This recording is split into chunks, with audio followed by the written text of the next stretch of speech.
Good morning, student. Today is my fourth class. And today I will tell you very interesting things. PET. You know what is PET? Full form of PET is polythene. Polyethylene की जगह polythene actually होता polymerisation of ethylene से polythene बनता है. Polyethylene को हम polythene terephthalate. यहां पर PH silent. PET polythene terephthalate. Polythene PET polythene terephthalate. You know that polythene terethalate you are using daily? Yes, 100% guaranteed you use daily. What is that? I will see you now.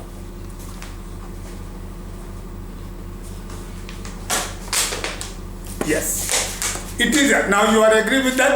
You are using daily. This is the water bottle. Polythene terethalate. Now just try to understand and tell you the fact. The very irritating sound is produced by this. Now let me open it. It is only polythene. This has got one. It is a polythene. Polymerization. It is formed by the polymerization of ethene molecule. It is the printing is done with color printing.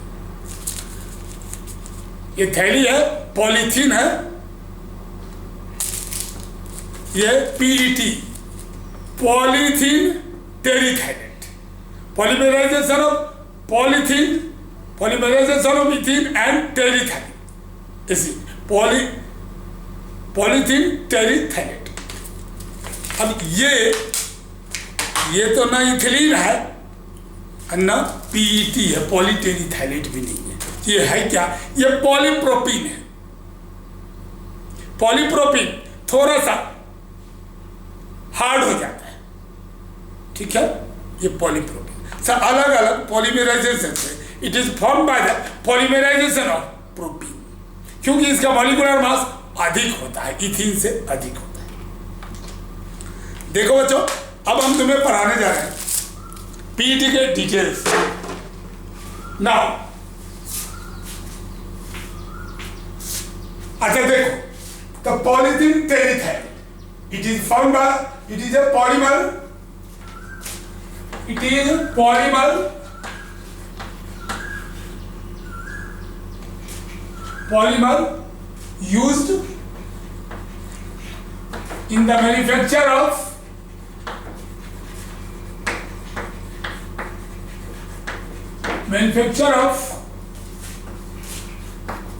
water bottle,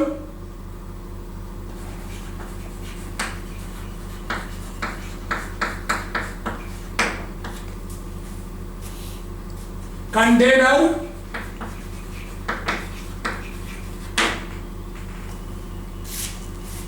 so children, PET you have understood now.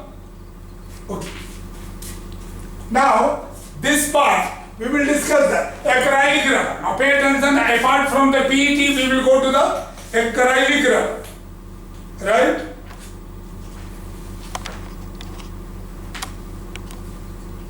You are also aware of that. PET का another use. It is also same. It is a polymer. PET is a polymer. It is also used in the textile.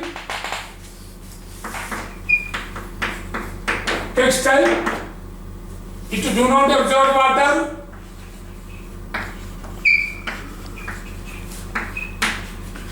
water. Okay friends, so हमें PET के बारे में बहुत detail में नहीं जाना है. ठीक है. अदरवाइज अपर क्लास में जब जाओगे तो पीईटी का प्रिपरेशन हम पढ़ाएंगे. अब आइए acrylic rubber. What is acrylic rubber? It is form by question. हम इधर लिख कर आते हैं homework. Question number what is PET. दूसरा question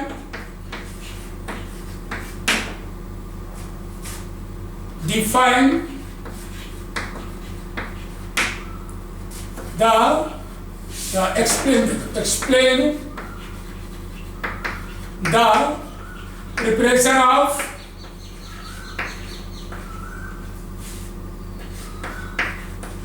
explain the preparation of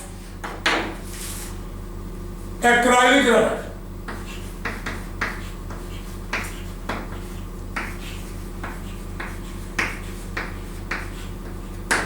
I will tell you how can you prepare the acrylic rubber. देखो, it is prepared by polymerization of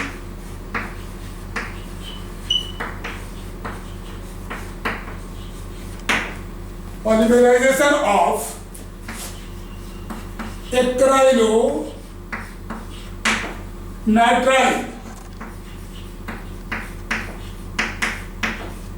bracket में PAN लिख सकते, acrylonitrile, AN, polymerization of acrylonitrile, it gives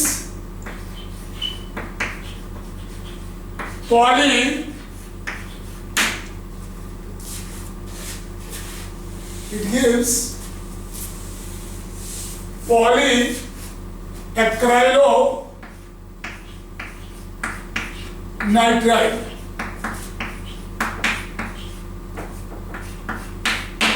nitrile bracket में लिखेंगे PAN, pan. देखो बच्चों, ये बनता कैसे? Acrylic rubber, it is form by the polymerization of acrylonitrile and it gives polyacrylonitriles. ठीक है, it is known as acrylic rubber. Acrylic rubber is used. It is used in sweater, used in making sweater,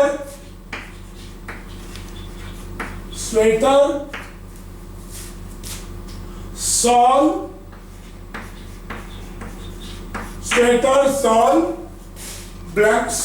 blanket, cushions, blankets, shawl, sweater, etc.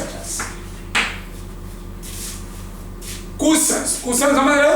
तकिया, cushions। हम लोग pillow में क्या डालते हैं? रुई डालते हैं।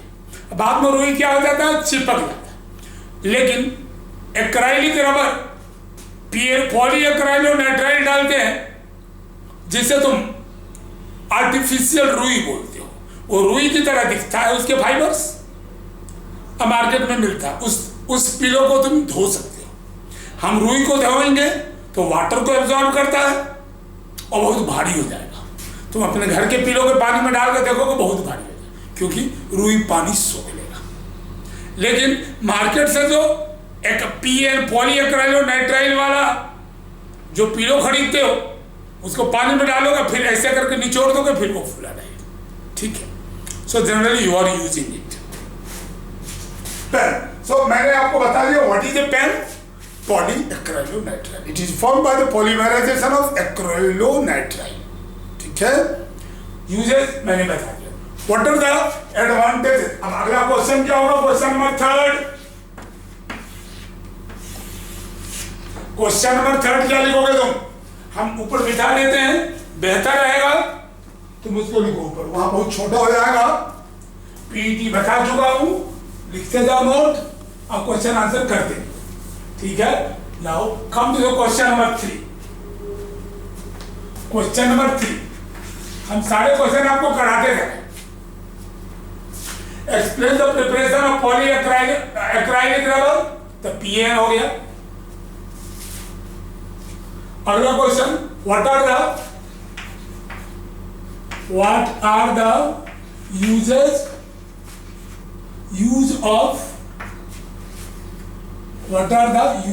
of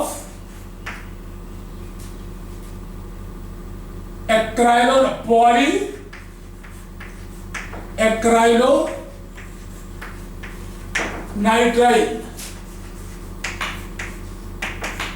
पॉलीएक्राइलोनाइट्राइल, तीनों साथ है, अलग अलग नहीं है, तो मैं लिखने के लिए बताया polyacrylonitrile. Question number 4, write down the property of acrylic rubber, acrylic rubber। चलिए हम इसकी एडवांटेज प्रॉपर्टीज बताते हैं, वही एडवांटेज भी।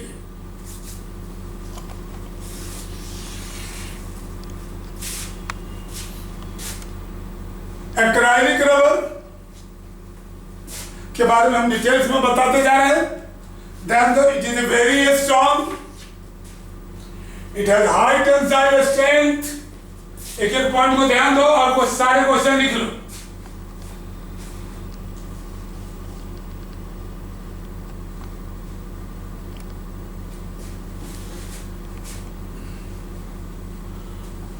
देखो बच्चों, एक्राइलिक रबर के बजाय तुम सीधा या what are the property of synthetic fibre डाल।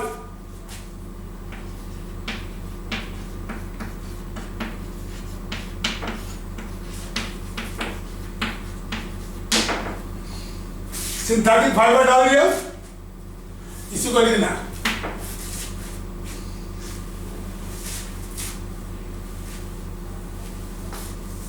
हाँ बच्चों, अब हम तुम्हें बताएंगे यूजेज ऑफ सिंथेटिक फाइबर क्या होगा, what are the property of synthetic fibre. Synthetic fibre वही आपका एक्राइलोनाइट्राइल का भी होता है। It is very strong, synthetic fibres are strong, चाहे वो फाइबर रेयन का हो, नायलॉन का हो या किसी भी सिंथेटिक पॉलीमर का हो। High tensile strength, tensile strength क्या समझते हो, एक धागा डाल दो, दूसरा सिंथेटिक फाइबर डालो, कॉटन और सिंथेटिक सब पर 1 किलो वजन डाला नहीं टूटा, 2 डाला नहीं टूटा, 10 डाला नहीं टूटा, 20 किलो वजन डाल दिया दोनों धागे पर नहीं टूटा, 30 किलो डाल दिया दोनों धागे पर, कॉटन का धागा है और सिंथेटिक धागा है, नहीं टूटा, 40-50 बढ़ाते गए, कॉटन टूट जाएगा, सिंथेटिक फाइबर नहीं टूटेगा। अर्थात सिंथेटिक फाइबर का टेंसाइल स्ट्रेंथ बहुत ज्यादा है। हाई टेंसाइल स्ट्रेंथ, लो वाटर एब्जॉर्प्शन। चलो बच्चों, मैंने बताया synthetic fibres has low water absorption. आपको मालूम है पॉलिस्टर वाले कपड़े में पानी पड़ेगा, झाड़ दोगे सूख जाएगा, कॉटन वाला नहीं सूखेगा, उसे वेट करना पड़ेगा, क्योंकि कॉटन नेचुरल फाइबर पानी को एब्जॉर्ब करता है, सिंथेटिक फाइबर एब्जॉर्ब नहीं करता है। ठीक है, गुड इलास्टिसिटी, सिंथेटिक फाइबर को खींचोगे और फिर दोबारा गेन कर लेगा अपने शेप को। तो क्या कॉटन इलास्टिक होता है? नहीं होता है। कॉटन को फाड़ोगे फट जाएगा, खींचोगे टूट जाएगा, लेकिन एक्सपेंड नहीं करेगा, उसमें इलास्टिसिटी नहीं होती है, सबसे कम होता है। रिंकल रेसिस्टेंट, कॉटन को रोज आयरन से प्रेस करोगे तो रिंकल होगा, ये कॉटन है, रोज रिंकल होगा, रोज प्रेस करोगे। ये नहीं कि तुम्हारे पॉलिस्टर वाले शर्ट की तरह एक बार प्रेस कर दिया पूरे हफ्ते चल रहा है, या धो दिया और वैसे ही लगेगा प्रेस किया हुआ है। सो वो रिंकल रेसिस्टेंट होता है, एक बार रिंकल पड़ गया तो वो पड़ गया। ठीक है, ये है तुम्हारा सिंथेटिक फाइबर की प्रॉपर्टी। आइए, मॉथ रेसिस्टेंट, किसी भी तरह का फंगस मॉथ उसमें नहीं लग सकता है। कॉटन में फंगस होगा, कॉटन सड़ेगा, सिंथेटिक फाइबर नहीं सड़ेगा, उसका बैक्टीरियल डिकम्पोजिशन नहीं होगा। तुम्हें मालूम है कॉटन बायोडिग्रेडेबल होता है, नेचुरल फाइबर बायोडिग्रेडेबल होता है, वो सड़ जाएगा, जल जाएगा और डस्ट बन जाएगा। लेकिन synthetic fibre, polyester, terylene, plastic, polyacrylonitrile, nylon, rayon, जो भी तुम जानते हो अभी तक जितने भी सुना है, सारे सिंथेटिक फाइबर्स को जब जलाओगे तो वो मेल्ट करेगा और डिस्ट्रॉय नहीं होगा, वातावरण को पॉल्यूट करेगा। ठीक है, वो सभी नॉन बायोडिग्रेडेबल है, वो प्लास्टिक है। एक तरह से प्लास्टिक और उनमें कोई फर्क नहीं है, दोनों पॉलीमराइजेशन प्रोसेस से ही बने हैं। प्लास्टिक भी सिंथेटिक फाइबर है, पॉलीथीन भी, उसे तुम सॉइल में डालते हो, सॉइल को स्पॉइल करता है, वाटर ड्रेनेज में डालोगे ब्लॉक कर देगा और सैकड़ों साल तक ब्लॉक करेगा, वो कभी नहीं खत्म होगा। वो सिंथेटिक पॉलीमर नॉन बायोडिग्रेडेबल है। Moth resistant, light weight. Cotton के कपड़े भारी होते हैं, नेचुरल फाइबर भारी होता है, उसका वजन होता है, लेकिन सिंथेटिक फाइबर हल्का होता है। ये कपड़े काफी हल्के होते हैं, तुम्हें खुद मालूम है। कॉटन की जीन्स भारी होती है, नायलॉन का पैंट हल्का होता है। जो कॉटन का शर्ट होता है वजन होता है उसमें, और सिंथेटिक फाइबर से बने हुए रेयॉन के शर्ट हल्के होते हैं। पॉलिस्टर हल्का होता है, टेरिलिन हल्का होता है और टेरिकॉट थोड़ा भारी होता है, क्योंकि वो मिक्स फैब्रिक है और कॉटन उसमें natural and synthetic both polymer मिला रहता है। जैसे टेरिलिन और कॉटन मिलकर टेरिकॉट बनाता है। Okay, inertness. तुम्हारा कॉटन किसी भी चीज से रिएक्ट कर लेगा, एसिड डालोगे जल जाएगा, एसिड डालोगे उससे एक्ट कर जाएगा, केमिकल पड़ जाएगा, स्पॉइल हो जाएगा। लेकिन तुम्हारा synthetic fabric will not react with acid. Acid डालोगे केमिकल रिएक्शन नहीं होगा। कॉटन में डालोगे एसिड फदफदाहट होगी, कॉटन जल जाएगा। सिंथेटिक पिघलेगा, केमिकल रिएक्शन नहीं होगा। इसलिए प्लास्टिक के कंटेनर में हम एसिड कैरी करते हैं, लेकिन वुडन में एसिड नहीं डालते। ठीक है, ओके। सो ये इनर्ट होता है, नॉन रिएक्टिव होता है, नॉन रिएक्टिव। सबसे ज्यादा ये सस्ता होता है। ठीक है, ये सस्ता होता है। कॉटन महंगा होता है, उसका मेंटेनेंस मुश्किल है, प्रोडक्शन कम होता है। ये लेबोरेटरी में बनता है। ये किस चीज से बनता है? पेट्रोलियम से बनता है, जहां से हम हाइड्रोकार्बन लेते हैं, पेट्रोल डीजल निकालते हैं, वहीं से हमारा इसका सिंथेटिक फाइबर का रॉ मटेरियल मिलता है। ठीक है, तो बच्चों हमने इस पार्ट को खत्म किया। अब हम मिलेंगे आपसे अगले क्लास में और अगले टॉपिक के साथ। ठीक है, बाय द टाइम तुम ये सारे होमवर्क 4 क्वेश्चन करोगे, लेकिन मेरी इच्छा है कुछ और होमवर्क ले लो। Question number 5, name the fabric which are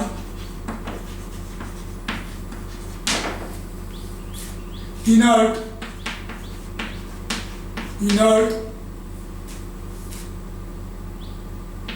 moth resistant,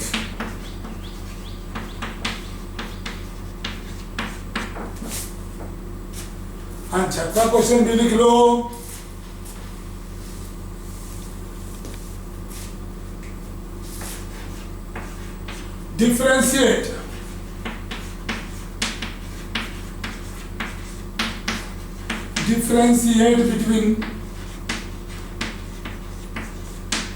differentiate between synthetic fabric and natural fabric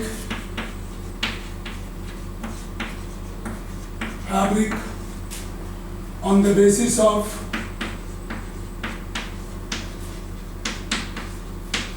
property.